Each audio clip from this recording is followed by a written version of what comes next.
Yo, a lot has happened that we need to talk about, beginning with Aion 2.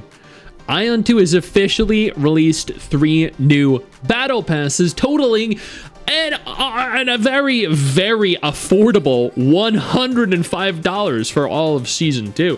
You did hear that correctly. 3 battle passes costing a total of $105. What absolute bang for your buck, ladies and gentlemen. I am not joking. I'm not joking. After community backlash, they announced that it was actually an error in their pricing. Oh, I'm sure it was. And they reduced the combined cost of the 3 battle passes all the way down to the now low price of $55. Almost comedically, they then apologized and said there was no intention to test player tolerance. Now, what this actually was a complete mistake on their part. Yeah, they decided $105. They decided to proofread everything before posting it. And then, you know what? Only after people started complaining, decided, oh no, what happened was we totally fucked up. Okay, let's fix that. Yeah. And I mean, in typical NCSoft fashion, either they're absolute incompetent morons for this mistake, or they're just greedy as fuck. I'm gonna be honest, it's probably a combination of both. ODIN, Valhalla Rising is releasing a brand new class. She looks hot as hell. But at the same time, I don't think anyone's really playing the game globally anyway. I know plenty of people play it in Korea. I'm sure there are still a bunch of people that actually play it on mobile, but nobody plays it on PC, and I don't think any of you currently play it. But if you do, the new Shield Maiden class is coming. This is a hot Viking woman. Echoes of Elysium is released into early access. They previewed their early access roadmap. Bug fixes, localization, expanded controller support, ship decorations, storms and wind, new enemies, airship tier 3 parts, new bosses, biomes, caves and dungeons, new character classes, the pilot, player customization. And then you go on over to Steam and you see, wow, mostly negative at 37% at the time of release. This is actually release day. So I'm actually curious, what are the numbers look like over on Steam right now? It looks like it launched at 892 and they've dropped by 60% or more of their total concurrent player base. I would not expect that to spike up to even half of the 24-hour peak in the next 72 hours. Definitely not. But I mean, hey, if you're looking for a new game, then might want to try that one out. Bandai Namco, at least I think it was Bandai Namco, revealed a brand new Dragon Ball game was in the works. And a lot of people were speculating that it might be the sequel to Dragon Ball Online. A new Dragon Ball game was announced today, codenamed Age 1000. The fanbase is highly suspecting this to be the Dragon Ball Online sequel or remake because the Dragon Ball Online games are set in the Age 1000. We will get more information in April. That would be really sick. The Dragon Ball MMO was a lot of fun. It was just really, really dated. And I think a new version that looks kind of modern would probably be awesome. Although I think we'd probably also end up largely disappointed. MapleStory Classic World, which is actually a thing, by the way. Yeah, MapleStory Classic posts a video that shows the 2006 era recreation of the legacy MMO. This is a reconstruction of the older version of the game, and they are currently running public playtests right now through February 13th. I might actually stream this.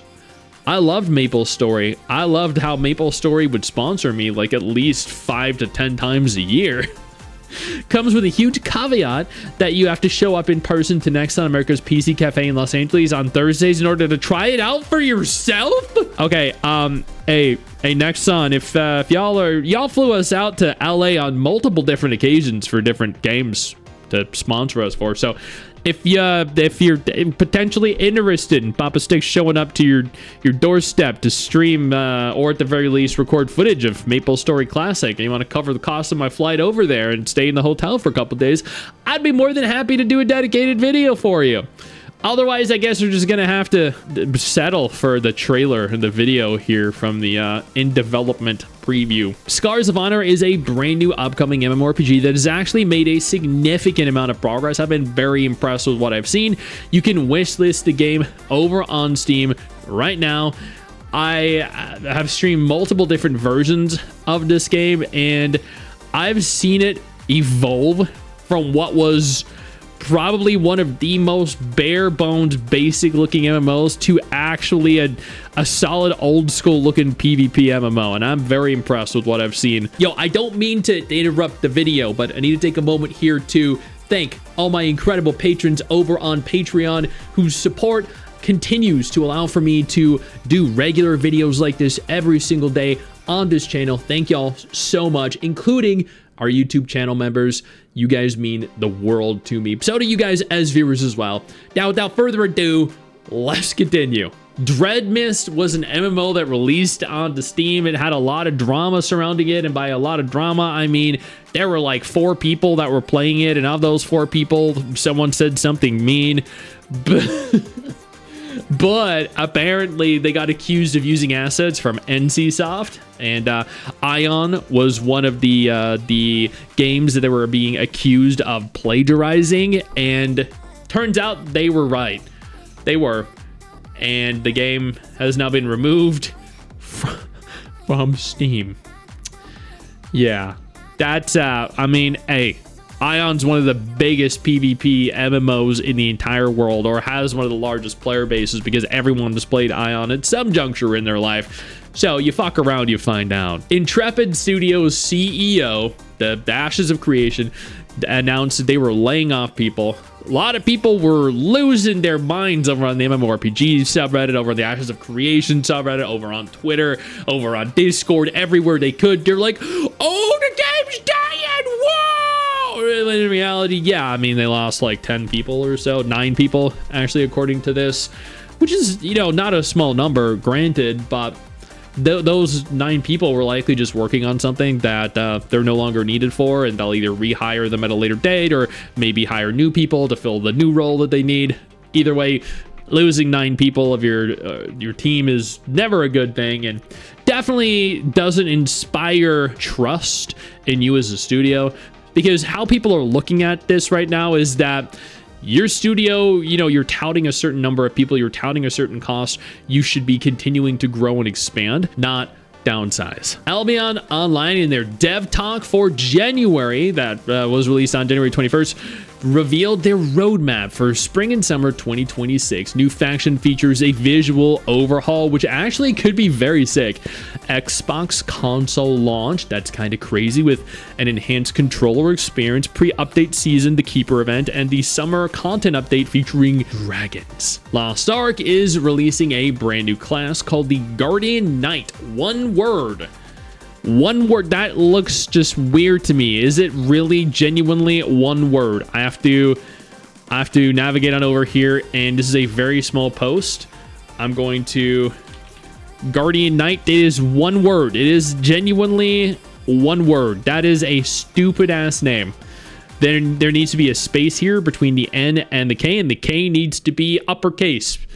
That just looks stupid as fuck. And finally, this is probably the biggest news here. Ex-WoW lead joins Riot Games in a massive boost for the League of Legends MMORPG. Former World of Warcraft lead producer Raymond Bartos has officially joined Riot Games, stepping into a senior game producer role in the studio's long-awaited League of Legends MMO. Fantastic. Bartos confirmed the move himself via LinkedIn post, saying, "I'm incredibly excited to be joining Riot on the MMO team." He's going to get started and contribute to the project's future. They've gone through so many different variations of what they want the game to be. They've brought him on so he can help them figure out the next incarnation of what they want the game to be. And you know what? That's okay, because maybe this one will be the one that they ultimately pursue. Oh man, so he spent several years working on World of Warcraft. I wonder which expansions he worked on. Hold on a second, I don't know who this guy is. Let's see. WoW. Oh my god, I can't type. Expansions. Let's see which expansions he worked on. I wonder if we can find out. It looks like he worked on Dragonflight and the War Within. Oh shit, that's actually really good. Okay, cool. That actually inspires a little bit of faith from me. Yeah, it does. That's awesome. Okay, no, that's a very positive move. That I'm sure they're very happy to have him on their team, especially after how well received Dragonflight and the War Within both were. And that is everything that happened in I don't know, God, last like 2 weeks or so. Now you're all up to date. You're welcome. I know you think that you just hit the end of the video, and technically, yeah, you have. And I know your first reaction is to close out of it at this juncture, but don't. No, instead, I urge you to take a moment here and click one of the videos on screen that are coming up in just a moment so you remain up to date with everything going on in the gacha genre. Trust me, you're not going to regret doing so. Stay flaccid.